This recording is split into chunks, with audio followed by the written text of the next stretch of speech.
შეფასებისა და გამოცდების ეროვნული ცენტრი 2026 წლის ერთიანი ეროვნული და საერთო სამაგისტრო გამოცდებისთვის რეგისტრაციას 6 აპრილს 10 საათზე დაიწყებს. აუცილებელია აპლიკანტებმა უზრუნველყონ ჩასაბარებელი საგნების არანაკლებ ერთი საგნის საფასურის გადახდა, რათა მათ რეგისტრაციის დასრულება შეძლონ 11 მაისის 6 საათამდე. აღნიშნულ პერიოდში მათ სხვა საგნების საფასურის გადახდა, საგამოცდო ქალაქისა და საგანმანათლებლო პროგრამების არჩევა ან ცვლილება შეეძლებათ. უმაღლესი განათლების რეფორმის ფარგლებში სახელმწიფო უნივერსიტეტებში, ასევე სახელმწიფო პროფესიული საგანმანათლებლო დაწესებულებების საგანმანათლებლო პროგრამებზე სწავლა სრულად დაფინანსდება სახელმწიფოს მიერ. აბიტურიენტებს შესაძლებლობა აქვთ აირჩიონ მათთვის სასურველი რაოდენობის საგანმანათლებლო პროგრამები, როგორც უმაღლესი, ასევე პროფესიული და განსაზღვრონ მათი პრიორიტეტულობა. საგანმანათლებლო პროგრამების დამატება, წაშლა ან გადანაცვლება აპელაციის შედეგების გამოქვეყნებიდან მომდევნო დღის 6 საათამდე იქნება შესაძლებელი. შეფასებისა და გამოცდების ეროვნული ცენტრი ცნობარს აბიტურიენტებისთვის რეგისტრაციის დაწყებამდე გამოაქვეყნებს.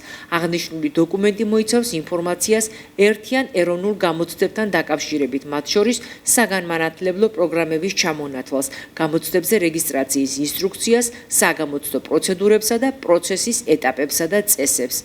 შეფასებისა და გამოცდების ეროვნული ცენტრი მოუწოდებს აბიტურიენტებს გაეცნონ რეგისტრაციის ვადებს, პროცედურებსა და პროცესის ყველა ეტაპი განსაზღვრულ ვადებში გაიარონ. ნათქვამია ოფიციალურ ინფორმაციაში.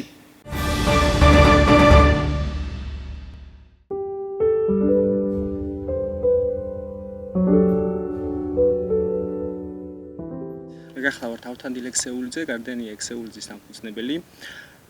მოგეხსენებათ, რომ გვიახლოვდება ბზობის დღესასწაული. კოლხური ბზა საკმაოდ აქტუალურ თემას წარმოადგენს. ძალიან გულსადგენი და სამწუხაროა ის ფაქტი, რომ კოლხური ბზა, რომელიც ჩვენი ენდემური მცენარეა, გადაშენების პირას არის. ბზობის დღესასწაულთან დაკავშირებით უფრო მოთხოვნადია ეს მცენარე და ხშირია შემთხვევები, როდესაც ადამიანები ძალიან ცუდად ეპყრობიან ამ მცენარეს, ხდება მისი დაზიანება, გადაჭრა და შემდგომ ესე ვთქვათ გაყიდვა, რაც ძალიან ცუდ ფაქტს წარმოადგენს. დღეს ჩვენი საუბრის თემა იქნება კოლხური ბზა. მე ასევე მოგიყვებით ჩემს პატარა ისტორიასაც, ხშირად მიყვარს ხოლმე ამ ისტორიის გახსენება. ვინაიდან ჩვენი ესე ვთქვათ ნერგების ისტორია სწორედ კოლხური ბზით იწყება და რომ არა კოლხური ბზა შეიძლება არც განვითარებულიყო ეს საქმიანობა.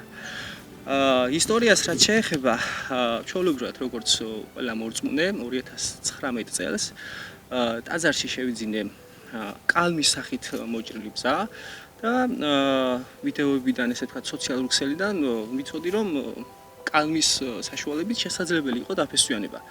მეც ესე ვთქვათ მომიდომე მისი დაფესვიანება თან მოდი კალმებიც ავჭრათ, თან ესე ვთქვათ პრაქტიკულად ვაჩვენებთ ადამიანებს თუ როგორ შეგვიძლია გავახაროთ კოლხური ბზა და ასევე ჩემს ისტორიასაც მოგიყვებით.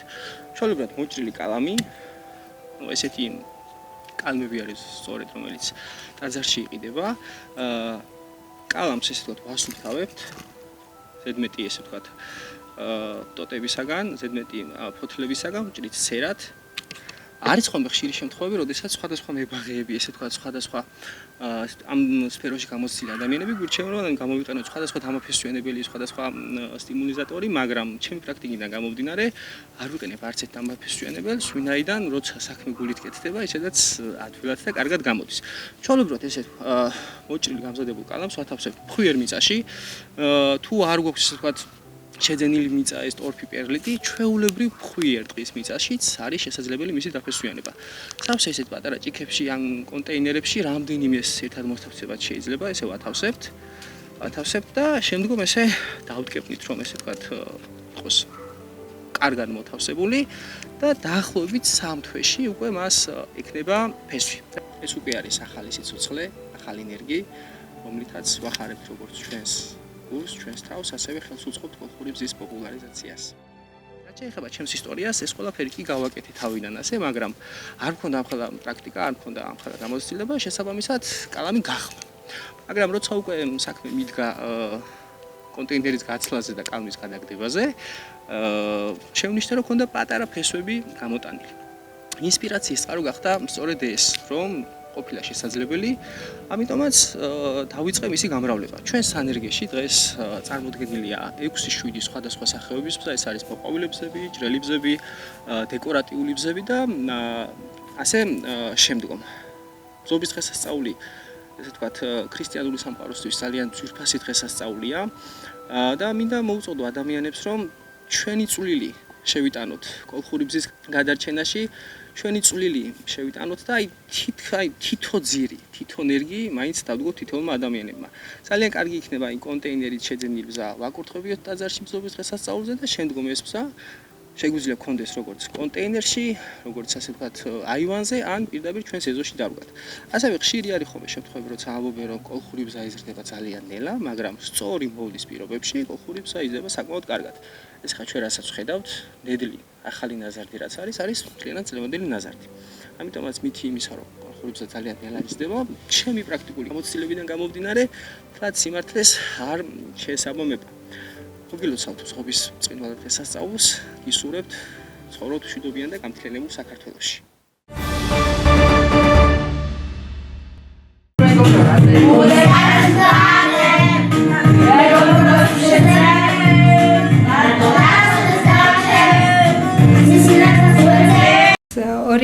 წლიდან 12 დეკემბერს გაეროს ანსამბლეამ საფუძველი ჩაუყარა დღევანდელ დღეს აუტიზმის ცნობადობის ამაღლებას საზოგადოებაში. აუტიზმი არის ზოგადად თავის ტვინის ნეირობიოლოგიური დარღვევა, გამოხატულია ძირითადად კომუნიკაციის ნაკლებობაში და ჩვენი მიზანია ხელი შეუწყოთ ბავშვების ინტეგრაცია საზოგადოებაში, გავაუმჯობესოთ მათი ფუნქციური უნარები, აკადემიური უნარები, სოციალური უნარები და ხელი შეუწყოთ ინტეგრაცია. სამწუხაროდ არის მზარდი სტატისტიკა, გამოწვევები არის, სირთულეებიც ახლავს თან, რა თქმა უნდა, მაგრამ შრომის პროცესში, როდესაც ჩართულია სპეციალისტი, ჩართულია მშობელი, დღის ცენტრი, სკოლა, ყველა საგანმანათლებლო დაწესებულება და ბავშვიც იღებს იმ მომსახურეობას, რა მომსახურებას სჭირდება ამ ეტაპისთვის, შედეგები უკვე მიღწევადია. აქვთ ქცევის დარღვევა, ჭირდება ქცევის მართვა, აქცევის მართვის სხვადასხვა სტრატეგიების შემუშავება, მშობელთან ურთიერთობა, დედმამიშვილებთან ურთიერთობა და ზოგადად საზოგადოებაში ურთიერთობის პრობლემები არის. ბავშვები იყვნენ, ვისაც მეტყველების სირთულე ჰქონდა, იყო ქცევა მოსაწესრიგებელი, ანუ იმდენად ისეთი პროცესები ჰქონდა, რომ მაგიდასთან ბავშვის დაждომაც სირთულე იყო და ეხლა უკვე მაგიდასთან ვზივართ, აქტივობებსაც ვასრულებთ, დავალებებსაც და შესაბამისად ჩართული ვართ საგაკვეთილო პროცესში. აღმოჩენის შემთხვევაში შეუძლია მშობელს, რომ მიმართოს ნეიროგანვითარების ცენტრს, ჩაატაროს შეფასება, ანუ კვლევა ჩატარდეს, ამ კვლევის საფუძველზე უკვე როდესაც ბავშვი შეფასებულია და მიმართულება აქვს, რაც შესაძლებლობა აქვს მშობელს და თავარია мотиваცია გქონდეს, რომ არ დავნებდეთ და ვიფიქროთ იმაზე, რომ ეს მდგომარეობა არის და არა დიაგნოზი, რომ მაქსიმალურად სპეციალისტების ჩართულობით, მშობლის ჩართულობით, რეაბილიტაციის პროგრამით ერთობლივი ჯაჭვით შეგვიძლია რომ შედეგები დავდოთ. ანუ მართვადია. გააჩნია ხა რა მდგომარეობა არის და ზოგადად მართვადია. შესაძლებელია ანუ მუშაობის პროცესში ახლა ჩვენ რასაც შევხებივართ და იყვნენ ბავშვები რთულიც, ძირითადად ყველა რთული ბავშვია. კვებითი პრობლემაც ჰქონდა, სენსორული პრობლემა, თავისთავად ანუ ახლავს აუტიზმს თან ახლავს და სტრატეგიები მერე უკვე რაც არსებობს, რომ უნდა გვჭირდება განრიგი, დღის რუტინა, რა უნდა ვიცოდეთ, რომ როდის რას ვაკეთებთ, წინ და წინ მომზადებულები უნდა ვიყოთ იმისთვის, რომ რა გველოდება და რა არის შემდეგ უნდა გქონდეს. უყვართ ერთი და იგივე გზით სიარული, სტერეოტიპული ქცევები აქვთ. ადრეულ ეტაპზე ორსულობის პერიოდში ეს ყველაფერი არ ჩანს. ვლინდება 3 თვიდან 36 თვემდე.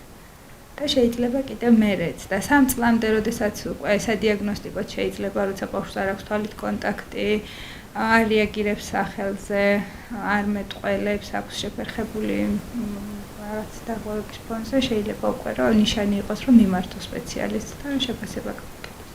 როგორც ასეთი, რომ რის განმოდის, არ ვიცით. მეცნიერები იკვლევენ დღემდე და ამბობენ, რომ არის თავის ტვინის ნეირობიოლოგიური დარღვევა.